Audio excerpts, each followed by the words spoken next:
Sétimo ano e mais uma aula. E hoje a gente vai ver as formas nominais do verbo no infinitivo, no gerúndio e no particípio, verbo auxiliares e vozes verbais. Antes eu peço que vocês façam o exercício da página 146 até a página 150 e me enviem, por favor. Então, formas nominais do verbo. Quais são?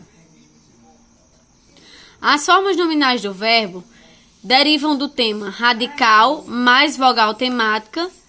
Aqui a gente tem um verbo, nós temos o verbo falar, fala. O verbo é fala, no infinitivo ele fica falar, no gerúndio ele fica falando e no particípio ele fica falado. E o que são essas formas nominais?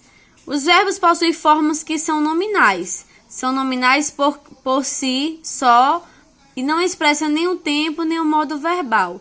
Também, em alguns contextos, assume a função de substantivos, adjetivos ou verbos.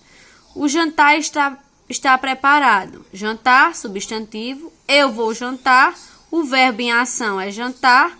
Ela está preparada para as festas. Preparada é um adjetivo que qualifica o substantivo. E ela havia preparado o jantar. Preparado também é verbo. As formas nominais do verbo.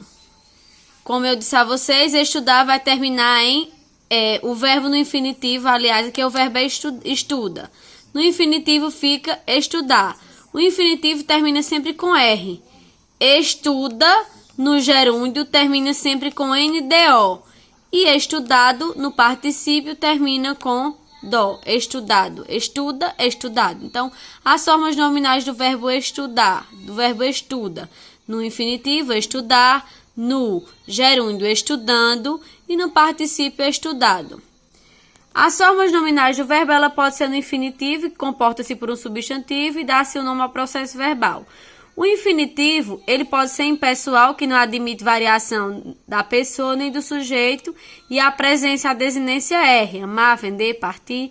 E o infinitivo pessoal possui sujeito. Para eu amar, para tu amares, ele amar, nós amarmos, vós amardes e eles amarem. O gerúndio, a desinência, que é o final, é NDO. Comporta-se como advérbio ou adjetivo. Indica a circunstância da ação ocorrendo no momento. Cantando, vendendo, partindo. O particípio, a desinência ado e ido, comporta-se como adjetivo, indica resultado, característica do processo verbal concluído, cantado, vendido, partido.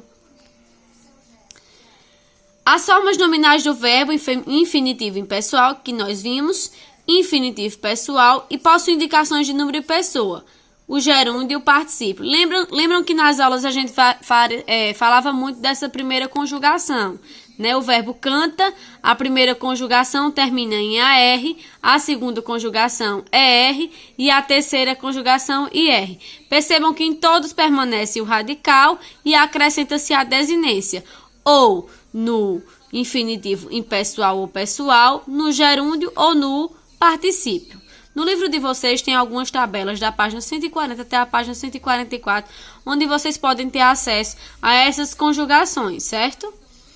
Verbos no infinitivo pessoal é aquele que, como o próprio nome diz, se refere à pessoa do discurso, né? Exemplo, para eu amar. Então, eu quis focar nessa parte para que vocês não fizessem uma confusão na cabeça de vocês com relação a isso, certo? Então, o verbo no infinitivo pessoal, ele tem sempre, se refere a uma pessoa do discurso, ele já vem com essa referência.